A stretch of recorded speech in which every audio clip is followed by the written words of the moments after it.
Hey there, macro folks. This is Mr. Hooker, and today we are in Chapter 11, the aggregate expenditures or AE model. So for this one, we're going to take what we did in Chapter 10, where we had consumption and savings, and we're going to add everything else from the GDP piece where we had consumption, but now we're going to add investment, government spending, and net exports. We're going to add all of that in there too. So let's get to the action here. Rolling here. So some assumptions and simplifications, hitting that easy button real quick. We're going to use the Keynesian aggregate expenditures model. It is a stuck price model. We're going to begin with a private closed economy, meaning all we have are consumption and investment. And we're going to assume that GDP is equal to disposable income. So there are your first assumptions. Any more pop up, we'll let you know. So your investment demand curve and your investment schedule. So a quick thing about investment, we have at the beginning of the year what we call planned investment. So at the beginning of the year, firms say, hey, this is what we think we're going to do, and that is planned investment. So that does not change through the year. So that is our planned investment, and you notice that that does not change. It's 20 all the way through. And so that is equal to savings. So at equilibrium, planned investment equals savings. Actual investment always equals savings. So at equilibrium, planned investment equals savings, which means at equilibrium, actual investment equals planned investment, because actual investment always equals savings. Hopefully that makes sense. Here we go. Employment 40 to 85 in millions of people. Column 2, real domestic output and income in this sense. So GDP, think of that, so that is output or production, 370 to 550. All right. So consumption 375 to 510, saving -5 to 40, investment 20. AE. So AE, think of that as spending, not output, but spending by households and firms. 395 to 530. All right, so what we're looking at is, in this case, excuse me, we're going to take column 2, real domestic output, minus column 6, AE, and that will give us column 7, unplanned changes in inventories. So 370 minus 395, which is -25, 390 minus 410, which is -20, 410 minus 425, -15, 430 minus 440, -10, 450 minus 455, -5, 470 minus 440, yay, 0. 490 minus 485 plus 5, 510 minus 500 plus 10, 530 minus 515 plus 15, 550 minus 530 plus 20. So what does that tell us? Well, in the beginning, 370 minus 395, it tells us that we are buying 395, but we're only making 370. So we're spending more than we are producing. Okay? And that is true all the way at levels of employments 1, 2, 3, 4, and 5. And then we have equilibrium at 6. And at levels 7, 8, 9, and 10, we are actually producing more than we are buying. So that is why you have the negative and the plus there. So our unplanned changes in inventory, when they are negative, that's where we have that final column, tendency on employment, output, and income. Because we have negative unplanned changes in inventory, we need to increase our employment, our output, and income will also increase. So basically what's going on? We're spending more than we're producing. So we need to hire more people, produce more stuff, and because we hired more people and produce more stuff, incomes will rise because you got to pay those people. They ain't working for free. Then we got equilibrium. On the bottom, below equilibrium, we're producing more stuff than we're buying. So at this point, you got to reverse that. You got to lay people off, send them home, whatever you want to do, call it whatever you want, but people are working that we don't need. Fire them, lay them off. I don't care what you call it, but we don't need them. Okay? This means that we will have more unemployment, less output, and income will fall. So that is what's going on 7 through 10. Hopefully that helps. Hopefully everybody understands what's going on there. All right, so here we go. Once again, we have that 45-degree line. It's the Keynesian cross again. We'll use it more in this chapter than we did last chapter. And so we got this one, aggregate expenditures, C plus I, on the vertical in billions, real domestic product or GDP on the horizontal. The 45-degree line is going to tell us where AE is equal to GDP. That is equilibrium. Where it crosses is where AE is equal to GDP, and that is our equilibrium. I don't really care about the C. I want the C plus I because we're in a private closed economy where C and I are existing. And so that is at that point of 470. Boom. There you go. Excuse me. All right, so some other features. Savings equals planned investment. I mentioned that a little bit earlier. Savings is a leakage of spending. Investment is an injection of spending. So at that point, there's no unplanned changes in inventories. Firms do not change their production. So what if we have changes? So if we have an increase in investment and we go up by, let's say, 5, then with that, we end up moving. If we increase by 5 and remember, throughout this whole thing, we have an MPC of 0.75, which means we have a multiplier of 4.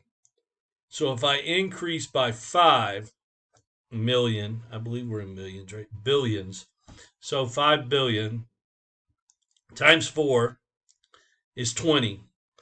So if I increase investment by 5, I'm going to shift this. I'm going to move this whole thing, increase investment by 5. I'm going to move this thing a whole 20 to the right.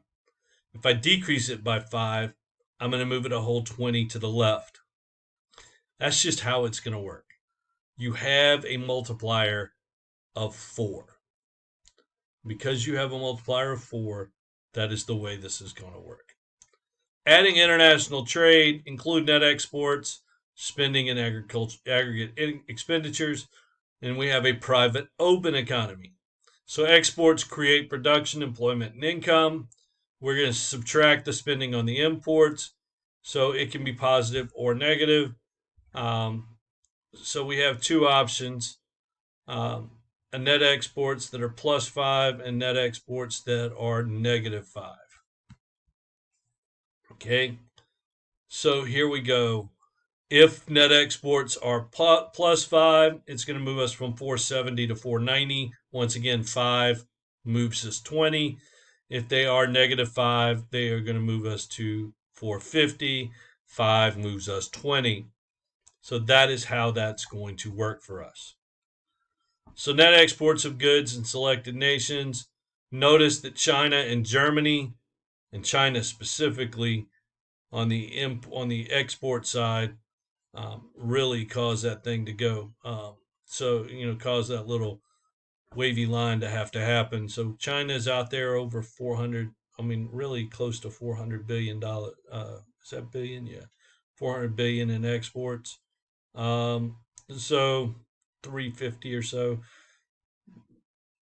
Germany a little over 200. Korea at about 60. And then Mexico at about 20. And who's that? UK maybe 2 or 3. On the import side, negative net exports, Japan about 2 or 3, Belgium at about 20, Canada approaching 40, about 38 or so, France at about 35, and then we are way the heck out there approaching 700. That's just who we are. All right, international economic linkages. Prosperity abroad could increase U.S. exports. Exchange rates, if we depreciate the dollar, we could increase U.S. exports. Tariffs, caution on tariffs and devaluations. Other countries may retaliate and end up with a lower GDP for all. Adding the public sector, let's add the government. Government purchases in an equilibrium GDP. Government spending is subject to the multiplier as well. Taxation and equilibrium GDP. We're going to use a lump sum tax. Once again, that is just because it is the easy button. And taxes are also subject to the multiplier. In this case, I know I showed you the tax multiplier last time. We are going to subject them here to the same multiplier.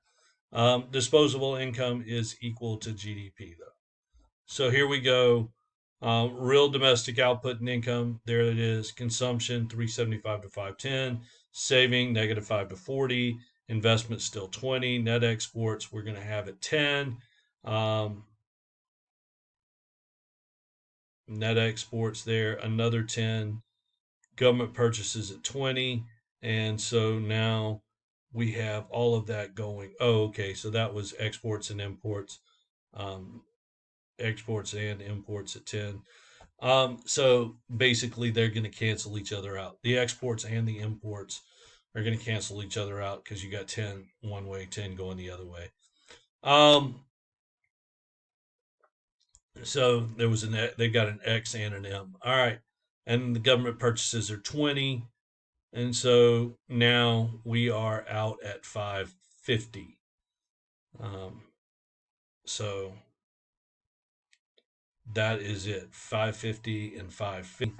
And that is where we are now. So we have moved from 470 to 550, and that is our new equilibrium. Now, if we throw a tax in there, and I believe this is the one with tax, we're going to throw a 20 tax in, and that brings us back to 490. So basically, we were at 550. We throw in a tax of 20. Everything else is the same. We've got a multiplier of 4, and that is going to bring us down to 490. All right, equilibrium versus full employment. You have basically two possible things that could happen here. We could have a recessionary expenditure gap or an inflationary expenditure gap. Recessionary gap means that there's insufficient aggregate spending.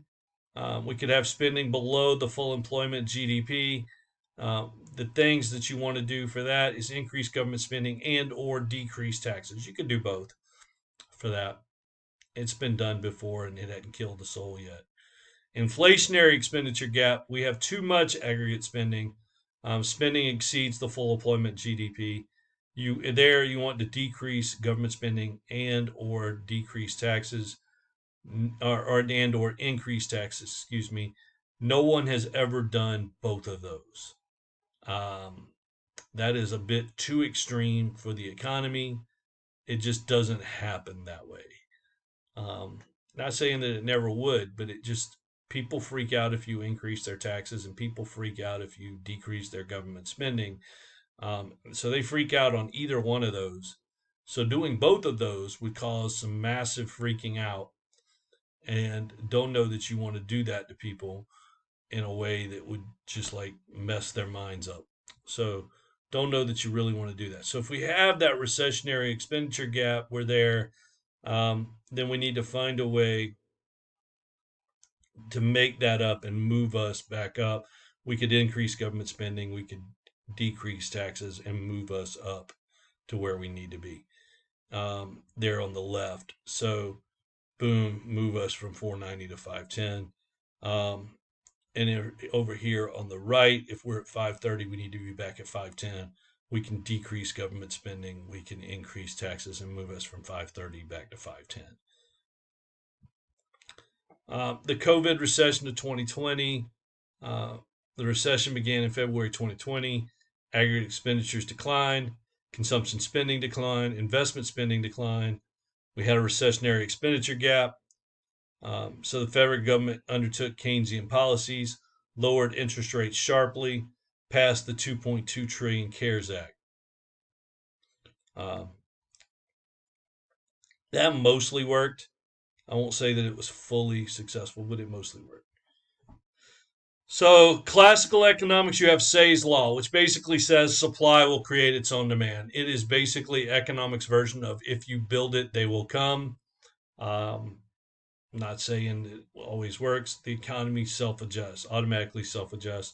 And then laissez-faire, which is basically let them be, keep the government out of the markets. Keynesian economics looked at that and said, you guys are crazy. Markets get sticky, markets get complicated. You can't just let them be. Because classical economists looked at it and said, well, in the long run, we'll all be fine. And Keynes came in and looked at it, and his famous quote, probably his most famous quote ever, is in the long run, we're all dead. So that is kind of how that goes. So he says, cyclical unemployment occurs, the economy is not correcting itself, and the government should actively manage this macroeconomic instability. And the government's got to step in and do some things, or else we're all toast. It's looking like we're heading toward another recession here, summer of 23.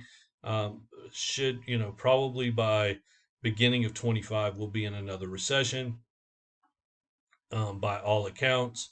So, the government will probably take another Keynesian approach, and they're doing everything now monetarily and to fit, monetary and fiscally to basically avoid, soften that blow when it happens. They realize it's coming, but they're trying to stop that if they can. Everybody take care. I'll see you in chapter 12.